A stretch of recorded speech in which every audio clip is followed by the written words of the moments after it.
Hello friends, welcome to a new series that I'm starting called Fix My Base.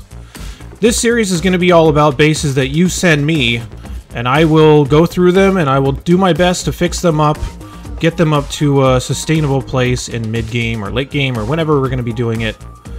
Here's our objectives for what we need to do to fix a base. First of all, we cannot have any duplicate death. That will not be a good thing. That'll be too easy if we do that. So if I lose a duplicate, the challenge is over. Secondly, we need sustainable oxygen, power, food, and cooling. So we're just going to check these off as we get them throughout the run. This base was sent to us by Damien K, and there's going to be a form down in the description if you want to send me yours. Let's take a look and see what we got in our hands.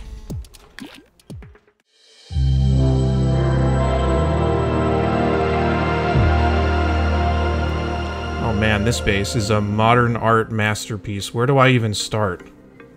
First of all, I really like how you have all your bathrooms here, and then, like, right down here you have another set of bathrooms that's just kind of in the corner. It's like one of those 1.5 bathroom houses. Okay, we got 3 showers here. 2 of them are disabled for some reason. Okay. We have an empty room with a couple of graves. Rip to Gossman and Devon. Look at this! Liera has her own separate room. Someone's got a crush on Liera. I don't know why, but this painting in this room really makes a lot of sense. I'm hoping this room did not get used that much, but I don't know, there's just something funny about that. Alright, ranching checklist. So we're ranching pips, we're ranching Drekos, we're ranching Pacus, we're ranching shovels. We're ranching like every single thing in this base. Wow. Alright. Oh, also ranching sage hatches and stone hatches in their own separate terrariums. Oh, and tropical Pacus only in this one. What is the deal with this path? Alright, you take this path, you go in here, and you go through this door. Oh, this door's locked. Okay, well, you don't go through that way. Okay. Huh. We do have space access, but I don't know what it's doing yet. We're having a little bit of problems here. Okay. This whole room is also totally blocked off from everything. Like, where's this duplicate going? He's having a great time. Yeah, this room is just, like, totally blocked off, and you can still get oxygen out of this. We're gonna have to fix that part. Oh, this poor ice biome. There's probably so much sleep we didn't hear that hasn't been used anymore. Okay, polluted water vent. Alright, that's good. We can do something with that. Okay, well, we're in the ice biome, but not doing anything here yet. Manually pumping the oil out. Huh. Okay. We're harvesting salt water. This is so hot. I don't want to have to use this if I don't have to. Okay, pretty untouched ice biome here. Could definitely make use of this food. Giant pool of super hot water. Oh, it's coming from this water geyser. Yeah, I don't want to have to use that either, because it comes out so hot. I don't want to spend so much energy cooling it if I can get it from somewhere else. Okay, it looks like the first experiment with cooling didn't exactly go very well. We definitely have to go in here and repair this, because we're going to need this as part of one of our objectives for this, which is sustainable cooling. Oh, also ranching slicksters. Totally missed that.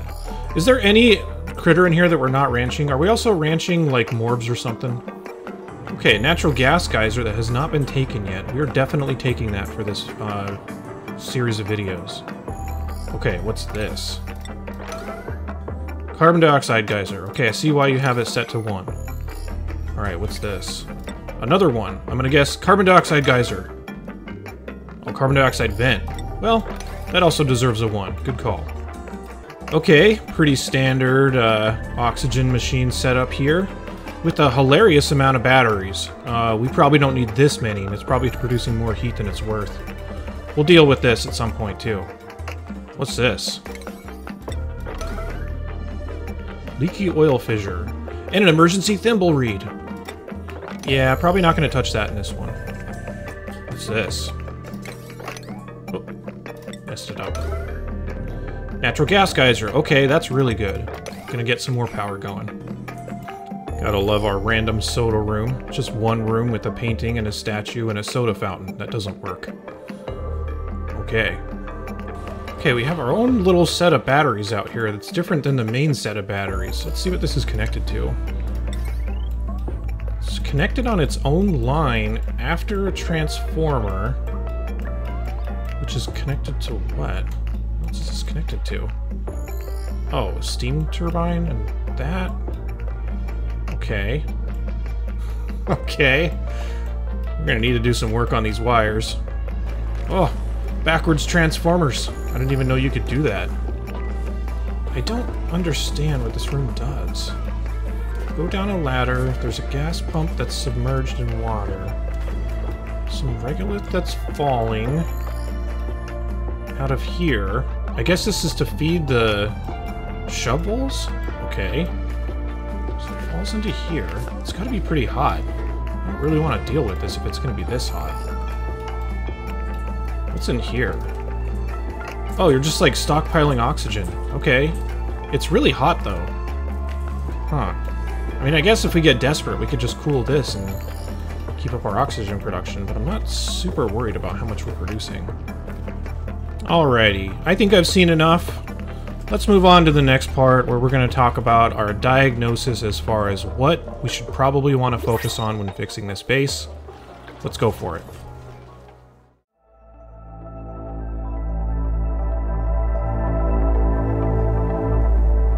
Alright, so first of all, just the general layout is something that I think I'm having a hard time with, only because it's hard to know what's going on based upon where everything is sitting. I will typically build in like a grid, and I will put things in specific places just so I can understand what needs to go there and what's happening. This is a very creative base, but it's hard for me to tell where everything is, so I think that might be one of the contributing factors here. With this many different things going on at once, it's probably hard to tell or hard to remember what is actually happening in this base. So even just simple stuff like making sure all my ranching is in one area, or making sure all my food growing is in one area, or making sure all my bedroom and living areas together, stuff like that. So that'll definitely be one thing that we take a look at. Our food situation isn't horrible. It's just we have too many different sources of food is what I would say. I'm going to try to narrow this down to just a couple and focus on just a couple. So I'm going to probably let a lot of these areas languish, or just get rid of any of the ranching that we have going on here so my duplicants don't need to spend more time on it. It also seems like there was really a lot of interest in trying to get out on the map and get to these other biomes, but not really knowing what to do when you get there, which is totally reasonable. I mean, we've all been in that situation before. I'm going to start closing some of these off so that there's no reason for us to go out there and do things that we don't need to do until everything has been stabilized and automated as much as possible. Then maybe we could come back and deal with some of this stuff. Alright, one big problem that isn't very clear or obvious here is that a lot of the biomes that are supposed to have specific temperatures are like crossing over into each other. I'm going to seal these off so that if we have a cold biome, I want to keep it cold. If there's a hot biome, I want to keep it hot.